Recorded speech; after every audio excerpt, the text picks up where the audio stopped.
Welcome everyone to the program and thanks for joining us. I'm Eric Hammond. We're in Washington, D.C. And today on Firstpost America, President Donald Trump heads to the Middle East. Russia goes on the offensive and an impeachment in the dead of night. These and other stories on the way, but we begin with the latest global headlines.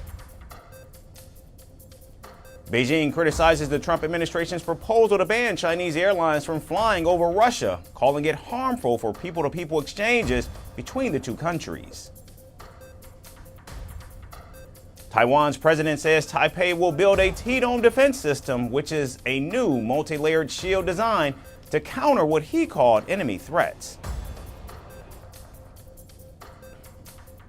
Spain rejects President Trump's call to expel it from NATO over defense spending, insisting that the country is committed to being a member and meets the targets of the alliance.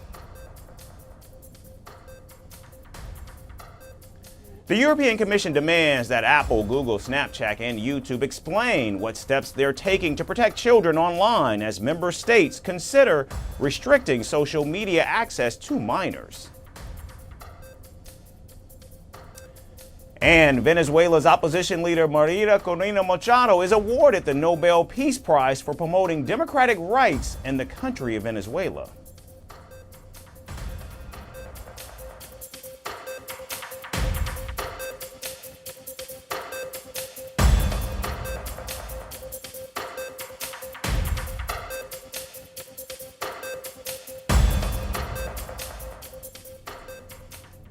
We began with the latest in the Middle East. Israel's military confirmed the implementation of a ceasefire in Gaza agreed upon in Egypt earlier this week. It's also been confirmed that U.S. President Donald Trump is headed to Jerusalem this Sunday. Now, this will be Trump's first visit to the region since announcing the 20-point peace plan that led to the Gaza peace plan. The visit is expected to coincide with the release of Israeli hostages by Hamas, a moment Trump has called the end of the war in Gaza. Trump also confirmed he'll address the Israeli parliament during his visit this weekend. Well, they asked me to speak at the Knesset, and I've agreed to. If they would like me to, I will do it. It's the first time a president has ever done that, so that makes it very interesting, right? Yeah. But yeah, so I will do it if they want me to. They have asked me to do that. Thank you. The Gaza peace deal was celebrated in Israeli streets and across Gaza, where families have lived under bombardment for more than 2 years. The Israeli Prime Minister Benjamin Netanyahu said his government had approved the framework for the release of all hostages, both living and dead. But the agreement came at a cost. Far-right Israeli ministers slammed it as an unbearable price, pointing to the thousands of Palestinian prisoners to be freed and returned. But Netanyahu has defended the deal, saying Israel will achieve its central war goal, the release of Israeli hostages. We are at a momentous development in the last 2 years. We fought during these 2 years to achieve our war aims, and a central one of these war aims is to return the hostages, all of the hostages, the living and the dead. And we're about to achieve that goal.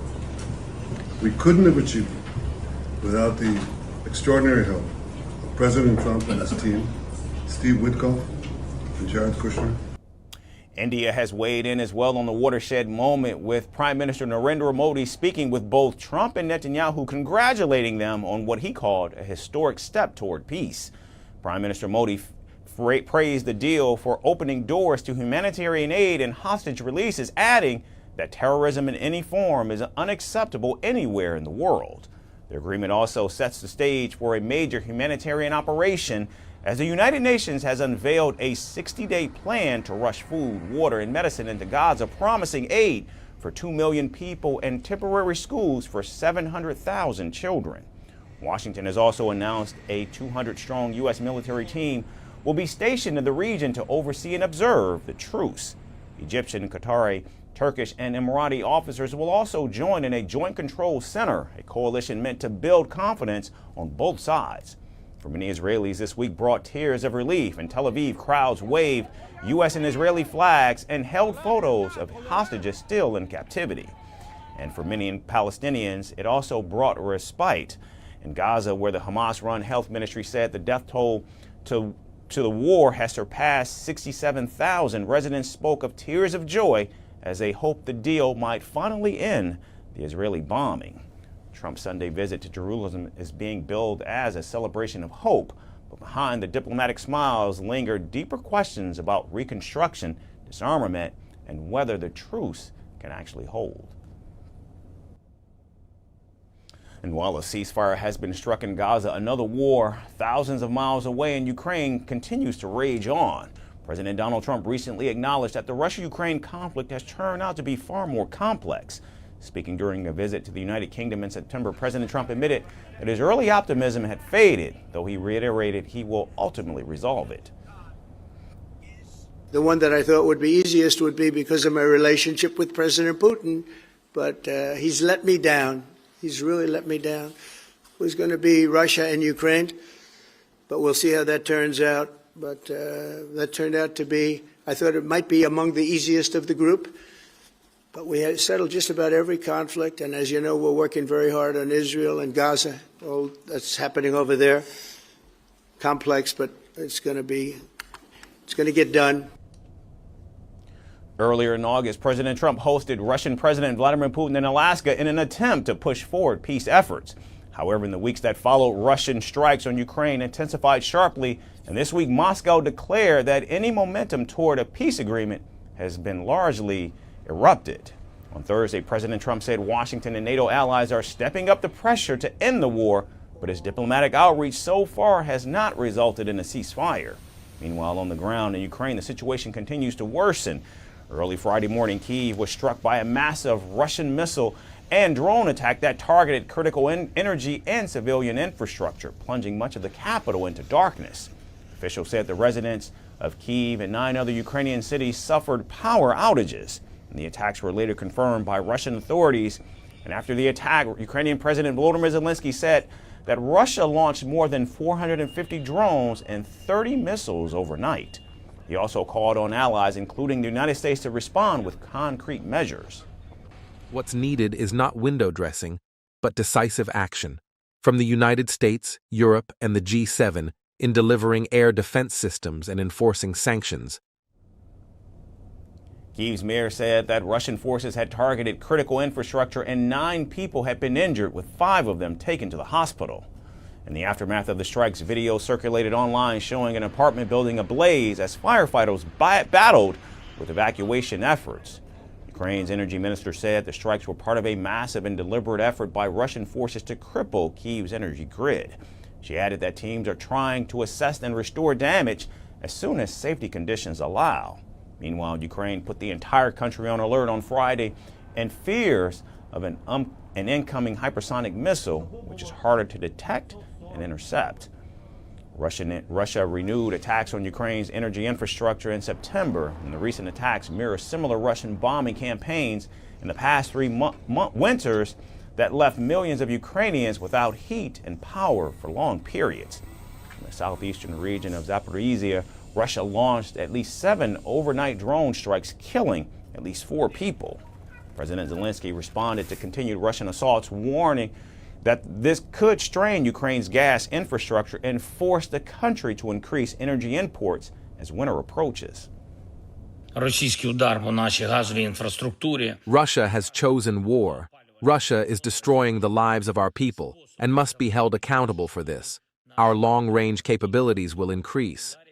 Russia imports petrol from various locations, Asia, China, and other countries, and in Europe, in particular from Belarus. This is one of the results of Putin's war. The country that is a gas station does not sell petrol, but imports it.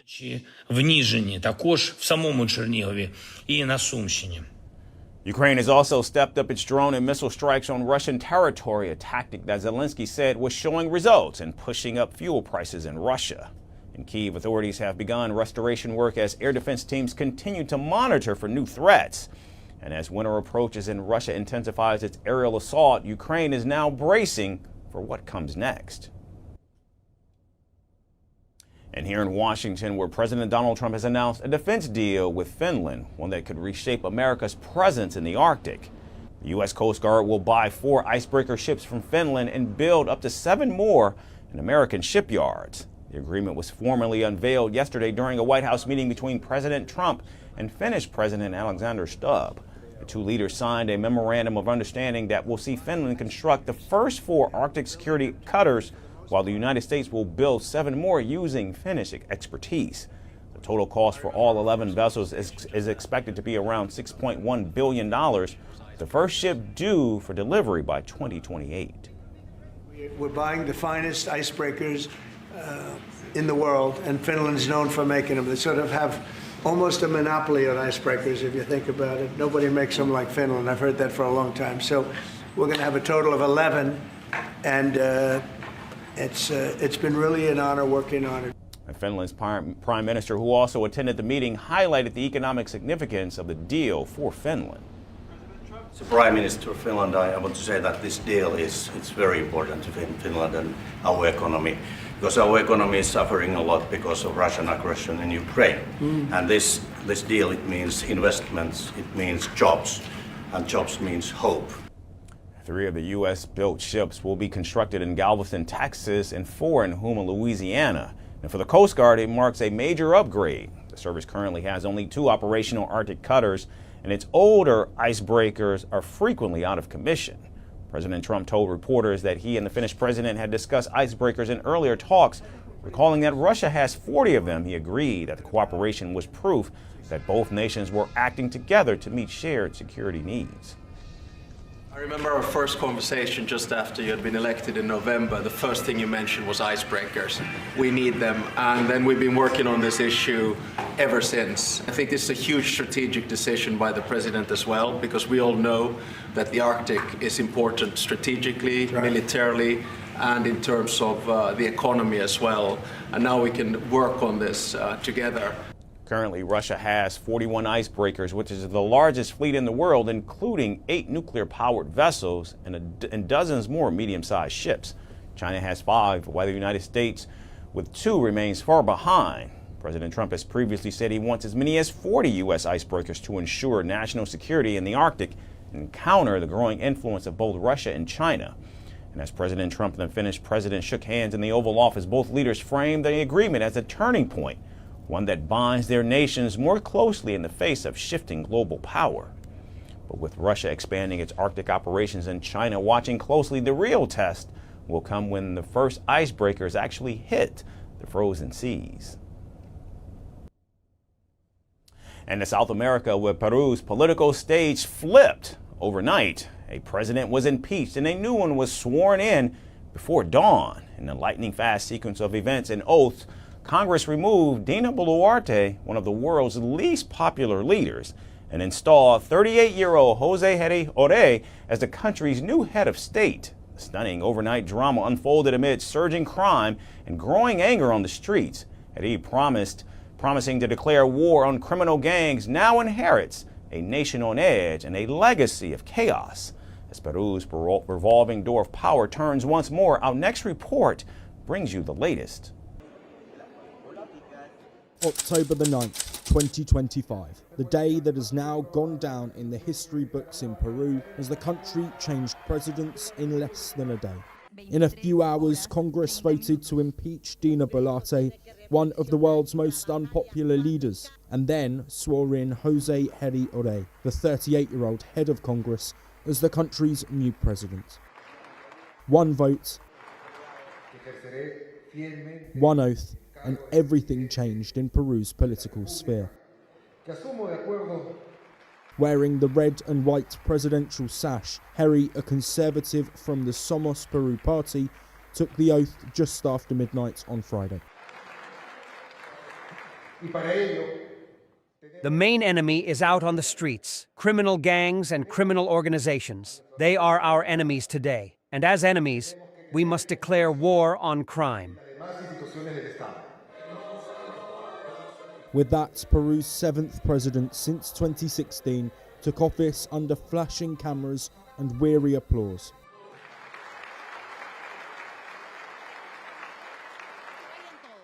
The upheaval began on Thursday afternoon when lawmakers from across the spectrum filed 4 impeachment motions accusing Boluarte of moral incapacity and failure to control the country's surging crime wave. Congress summoned her to appear before midnight to defend herself, but she didn't show up. In view of the fact that the President of the Republic, Ms. Dina Boluarte Zegara, has been summoned and has not appeared before the Congress of the Republic, the removal proceedings will continue. Minutes later, the vote began. 124 lawmakers backed her removal, more than enough to end her turbulent presidency. Demonstrators supporting her removal gathered outside the Ecuador embassy, hailing and celebrating the results. For me, it's a great joy, happiness, and we're going all out. We can't stop, all united. Boluarte has survived 8 impeachment attempts so far, but failed to pass this one. She leaves office with an approval rating that barely touched 3%, a tangle of corruption allegations and investigations into her handling of the 2022-23 protests that left more than 60 people dead. Her brief rule began in December 2022, when then-President Pedro Castillo was arrested after trying to dissolve Congress. Boluarte, his vice president, stepped in, promising stability. Instead, she faced one scandal after another: luxury watches, secret surgeries, and questions about her family's finances. Addressing the nation after her ouster, Boluarte acknowledged that the same Congress that had sworn her in late 2022 had now voted for her removal. I received with honor the presidential sash from the Congress of the Republic, the same Congress that today approved the presidential vacancy, with the implications that this has for the stability of democracy in our country. Outside the halls of power, frustration boiled over. Crime spiraled, with shootings, extortion, and gang attacks spreading through Lima's streets.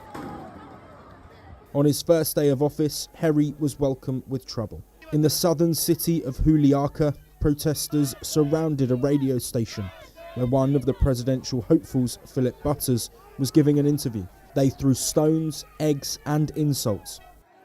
Police rushed him out under a helmet and shield as the crowd shouted murderers. How dare he come here? He is only here because he needs votes. He is a coward, a parasite. He has no dignity and no character. For Peruvians watching, it felt like deja vu. Another leader out, another crisis beginning, and another night where the streets refused to sleep.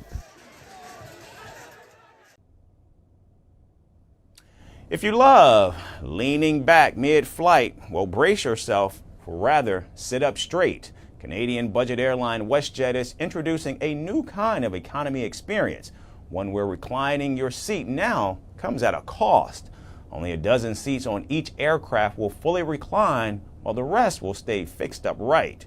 WestJet isn't alone in this. In fact, budget carriers like Spirit, Allegiant, Jet2, Pegasus, and even Electra Airways have already ditched most reclining seats to save space and reduce maintenance costs.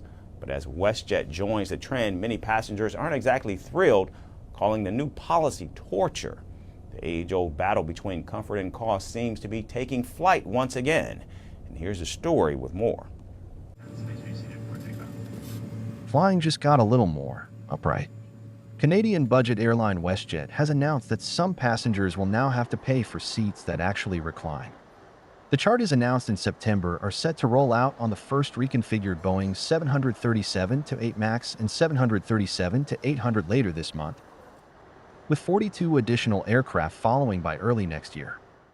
Only 12 seats per aircraft will come with full recline, large headrests, and four-way adjustments. If you want to stretch out, sink into your seat, or truly feel like you're on holiday, you'll need to pay extra for the privilege. Samantha Taylor, WestJet Executive Vice President and Chief Experience Officer, calls it a thoughtful cabin design offering welcoming service at every budget. In other words, more seats, more profits, fewer reclining options. According to reports, customers may have to pay an additional $160. Meanwhile, the new economy seats will feature a fixed recline design offering just a slight tilt, but no adjustments. According to WestJet, this helps preserve personal space and ensures that nobody's knees are impaled by the person in front of them. Passengers aren't exactly thrilled about these new charges, and social media has been quick to voice their frustration.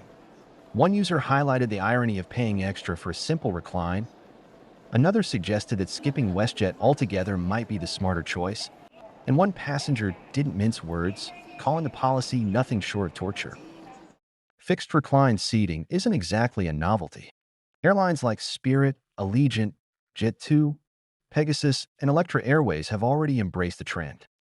Spirit's ultra-low-cost Acro Series 9 seats, for example, maximize legroom while eliminating recline entirely. Jet2 was an early adopter in the UK, while Allegiant uses the Acro Series 6 seats, preset at an optimal comfort angle of 23.35 degrees. Pegasus and Electra Airways also use fixed back seats on their fleets to boost efficiency and reduce costs. WestJet's decision highlights a growing tension in air travel, balancing passenger comfort with operational efficiency. Budget airlines argue that fixed back designs allow more space and lower fares, while passengers lament the loss of one of life's small pleasures, reclining slightly and letting the journey melt away.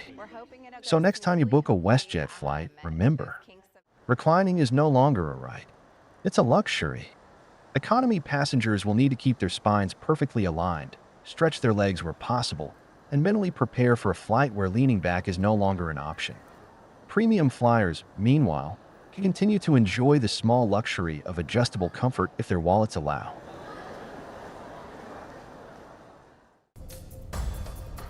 That does it for us today. We certainly thank all of you for tuning in. We hope you're having a wonderful weekend, and we look forward to seeing you right back here next week. Thanks, everyone, for watching.